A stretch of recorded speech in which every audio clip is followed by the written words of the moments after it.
Salut à tous. Backseat, c'est le talk show d'actualité politique sur Internet. Si vous voulez nous soutenir, n'hésitez pas à rejoindre le Club Backseat pour 15 € par mois en cliquant sur le lien dans la description. Et Emma, parce qu'on était là en train de raconter l'histoire des candidats, elle va nous parler des mémoires des candidats. Alors attention, pas la mémoire au sens de capacité cognitive, parce que depuis que Biden n'est plus dans la course, c'est pas nécessaire de parler de ça, mais au sens de quoi ? D'autobiographie, de comment il se raconte. Ouais. Emma, c'est à toi. Oui, exactement. Bonsoir à toutes et tous. Effectivement, du coup, je me suis dit qu'avant des élections aussi cruciales, c'était vraiment intéressant de se plonger dans leur mémoire, comme tu disais si bien. Je parle de mémoire, on pourrait dire essai autobiographique, voire manuel à succès pour Trump. Et effectivement, c'est vraiment passionnant de voir comment ils se racontent, ce qu'ils mettent en avant, voilà, ce que ça dit de leur vision politique. Alors, de quel livre il s'agit, ou essai, ou je sais pas comment on dit, de quoi qu'on cause? Alors, on parle de L'Art du Deal, sorti en 87, que Trump a coécrit avec le journaliste dont américain, on vient de parler d'ailleurs, donc c'est dont on vient de parler effectivement tout à l'heure. Extrêmement bonne transition. Ouais, et c'est Julien Volpré le disait tout à l'heure justement, mais à l'époque, du coup, en 1987, Donald Trump est un magnat de l'immobilier new-yorkais, et dans ce livre-là, justement, il présente un peu ses tips, ses conseils, ses astuces pour qui voudrait l'imiter. Et au moment de sa sortie, le livre était vraiment un succès de librairie. Il y a eu plus d'1 million d'exemplaires vendus, et il est resté plusieurs semaines à la tête de la liste des best-sellers du New York Times. Et voilà. Donc après, il faut quand même rappeler qu'en 1987, le président des États-Unis, c'est Ronald Reagan, donc le néolibéralisme à bonne presse, et Trump incarne président républicain. Ce phénomène. Ouais, pour le rappeler.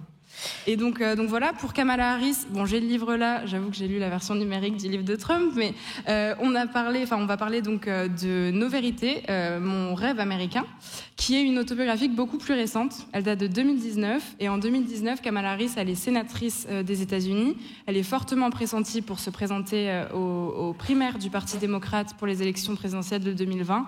Et donc clairement, ce livre se présente un peu comme une sorte de manifeste politique, dans lequel elle raconte notamment son parcours judiciaire, comment elle a choisi de devenir procureure pour défendre le peuple contre, depuis l'intérieur du système.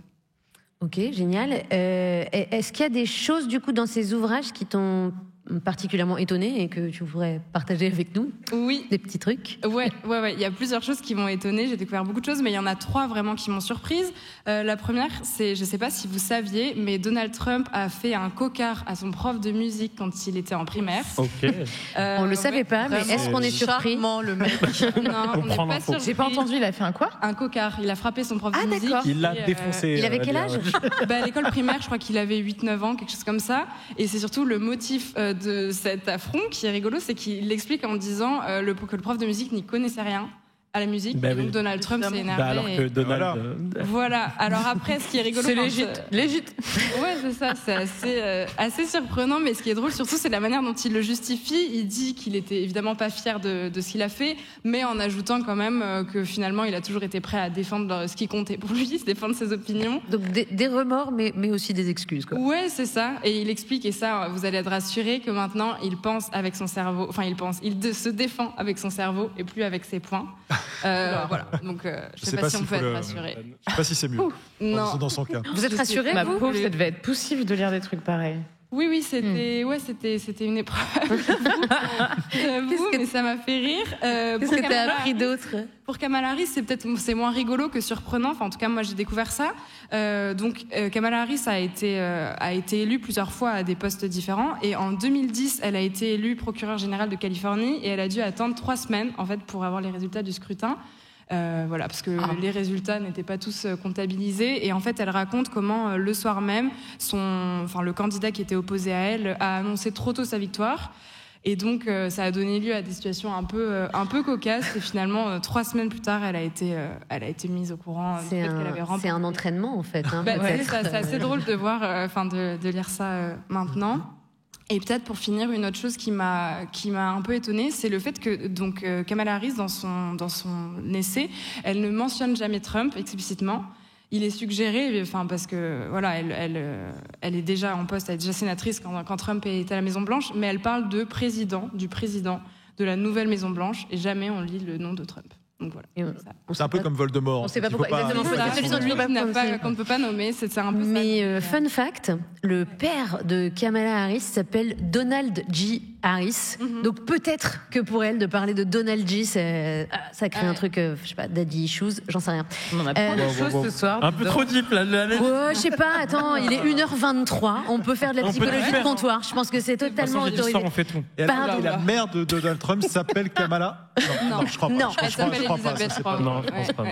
Non. T'as d'autres trucs un peu croustillants dans ses mémoires ou pas? Oui, en tout cas, moi, ce que je trouve qu'on découvre d'intéressant aussi, je le disais un peu tout à l'heure sur Kamala Harris, en fait, c'était une vraie habituée des élections, et on découvre son côté personnage politique vraiment tenace.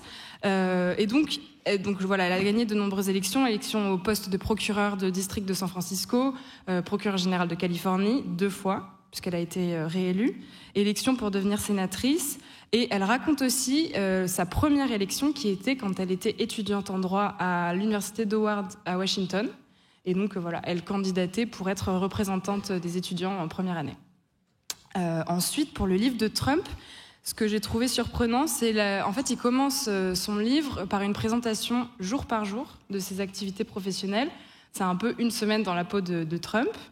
En quelque sorte, c'est passionnant. On apprend entre autres qu'il ne prend jamais de pause déjeuner, qu'il ne quitte jamais son bureau avant 18h30. On pourrait se dire que c'est plutôt raisonnable, mais il explique qu'il passe des coups de fil jusqu'à n'en plus finir le soir, et il se met vraiment en scène comme un bosseur, un vrai Américain qui travaille dur. Ça ressemble, tu sais, beaucoup au podcast un peu de développement personnel et d'entrepreneurs que tu vois business, sur les réseaux qui circulent. Ouais, c'est complètement il était un peu précurseur une fois de plus. Tu peux dire sur LinkedIn. Ouais, mais pas que. Sur Instagram, t'as beaucoup de contenu comme ça. TikTok, tu sais, genre avec une musique. Non, mais c'est un lancinante. algorithme pété, hein, pardon, mais. Je vois pas les mêmes choses. Moi, je vois des chats sur Instagram, meuf. Pardon, excuse-nous. Aussi, c'est pas incompatible.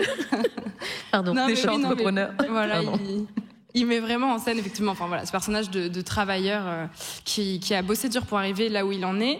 Et quelque chose que j'ai trouvé assez cocasse, en tout cas, vous me direz ce que vous en pensez, mais en fait, Trump se pose un moment un peu en défenseur des Américains précaires, parce qu'il raconte qu'une certaine Madame Hill, si je me trompe pas, Madame Hill, une vieille dame originaire de Géorgie, qui se battait à l'époque pour sauver sa ferme, et son mari venait de se suicider à cause justement de leurs problèmes financiers. Elle avait des dettes jusqu'au cou, et Trump raconte comment lui et d'autres personnes ont contribué à créer un fonds pour sauver la propriété familiale. Donc il se dessine un peu comme un héros du peuple. Mais quelques lignes plus tard, on déchante vite, puisqu'il parle des locataires d'un projet immobilier à Cincinnati, dans l'Ohio. Et là, vraiment, ça tourne à la caricature. Il parle de gens qui ont, je cite, 7 ou 8 enfants, les enfants qui ravagent l'appartement, qui détruisent tout. C'est toujours des citations de Trump. Oui, voilà. Donc Trump au grand cœur, mais après il parle des sans dents quasiment. Ok. Voilà. Du coup, de lire ces 2 ouvrages-là, maintenant, à la veille des élections, qu'est-ce que ça fait? En fait, c'est difficile de les comparer parce qu'ils n'ont pas été publiés en même temps, ils n'ont pas les mêmes fonctions, les mêmes objectifs, mais c'est vrai que c'est intéressant de voir ce qu'ils annoncent. Pour Kamala, elle se présente déjà dans son livre comme une héritière d'une certaine vision du multiculturalisme à l'américaine. Je crois que vous le disiez tout à l'heure sur le plateau, mais effectivement, elle revendique, elle a beaucoup revendiqué dans sa campagne présidentielle là, son héritage indien par sa mère et son héritage jamaïcain par son père. Dans le livre, c'est complètement mis en scène aussi. Elle revient sur son enfance à Oakland et à Berkeley en Californie, sur l'importance qu'a eu la communauté noire, la communauté africaine-américaine dans son éducation. Voilà, elle raconte notamment comment sa mère passait du Nina Simone dans la maison, Aretha Franklin. Et voilà, elle a vraiment côtoyé des grandes figures de la communauté africaine-américaine. Et je pense qu'une des choses aussi qui est intéressante de lire en ce moment, c'est la manière dont ils racontent et ils mettent en scène leur famille de manière très différente. Parce que Trump, dans l'art du deal, parle assez peu de sa famille. Enfin, il parle de son enfance, la manière assez traditionnelle dont il a été élevé. Il parle de l'influence de son père, Fred Trump. Je crois que vous en avez aussi parlé tout à l'heure, mais avec qui il a travaillé, pour qui il a travaillé au début de sa carrière, mais il mentionne assez peu sa nouvelle famille. Ivana, sa première femme, est très peu mentionnée, sauf pour parler des projets sur lesquels elle a travaillé avec lui. Et leurs 3 enfants, qui sont Donald Jr., Ivanka et Eric, sont quasiment pas cités, sauf pour dire de Donald Jr., je cite, il doit avoir mes gènes, cet enfant ne sait pas tenir compte d'un nom. Voilà, c'est assez intéressant. Mais c'est que boulot avec la famille. Ça explique pas mal de choses quand même. Non, il y aurait une bonne psychanalyse à faire, je pense. Apparemment, on n'a plus le droit de faire de la psychologie de comptoir, donc je me lance pas. Si, complètement. Pardon, vas-y. Harris, elle, c'est intéressant parce qu'elle met vraiment en scène une vision de la famille américaine moderne. Elle raconte comment elle a rencontré son mari, l'avocat Doug Emhoff, et comment ils ont recomposé une famille avec ses 2 enfants à lui. Voilà, donc elle s'improvise belle-mère en dînant tous les dimanches soirs, en cuisinant le dîner tous les dimanches avec oh waouh ouais, elle le met vraiment en avant. J'étais assez étonnée même de tous les détails, le niveau de détail de elle donne des recettes, ces anecdotes. Elle donne des recettes dont je me rappelle pas, mais oui si complètement. Elle donne pas mal de recettes, elle aime cuisiner. Quelle est une recette dans une autobiographie, c'est stylé. Ouais. Enfin la recette, elle parle des plats. Mais c'est dingue. On peut poser des questions. Du coup, j'ai posé des questions, mais ça en fait des clubs de lecture parce qu'on va pouvoir lire la biographie, l'autobiographie. J'avoue, on peut faire un club de lecture. Exactement, le club Kamala Book. Sur le bouquin de Trump, quelle a été ta perception par rapport à sa vision des femmes? Est-ce qu'il y a des choses qui transparaissent? Par exemple, le fait que tu dises que ses épouses sont absentes du récit, ou quasiment, si ce n'est d'un point de vue professionnel. Est-ce qu'il y a d'autres éléments le de dire on peut pas me dire non, c'est déjà assez significatif. Oui. Voilà, je pense qu'on peut en tirer pas mal de conclusions entre nous ce soir. Mais quelle a été ta perception par rapport à ça? Est-ce qu'il y a quelque chose ou rien Ouais, c'est intéressant ce que tu demandes parce qu'effectivement, c'est un peu contradictoire parce que donc il mentionne effectivement sa femme Ivana. Je le disais tout à l'heure pour parler de ses qualités. Elle n'était pas exactement décoratrice d'intérieur, mais elle travaillait vraiment dans la décoration intérieure de ses projets immobiliers. Donc elle est mentionnée pour ça, pour ses qualités professionnelles. Il y a des passages au milieu du livre, je crois, quand il parle, et ça c'est mis en scène dans le film The Apprentice de Ali Abbasi, là, qui était au cinéma ces dernières semaines. Il parle du club, qui s'appelle Le Club, donc dans Manhattan, je crois, si je dis pas de bêtises, dans lequel il y avait des personnes hyper élitistes. Enfin, c'est un club très sélect, il faut être approuvé pour rentrer. Et il parle, je me rappelle d'une description de femmes qui sont décrites comme étant pas très intéressantes et qui sont là juste parce qu'elles sont jolies. Donc voilà, c'est un passage sexiste sympathique. Ensuite, parfois, j'ai aussi été étonnée parce qu'il parle de... certaines femmes, je me rappelle plus forcément leur nom, mais qui reconnaît pour leur qualité professionnelle, en disant c'était la première femme à travailler dans tel secteur de l'immobilier. Voilà, c'est un peu les choses que j'ai retenues. Mais bon, c'est pas un grand progressisme. Mais merci beaucoup, merci beaucoup, Emma.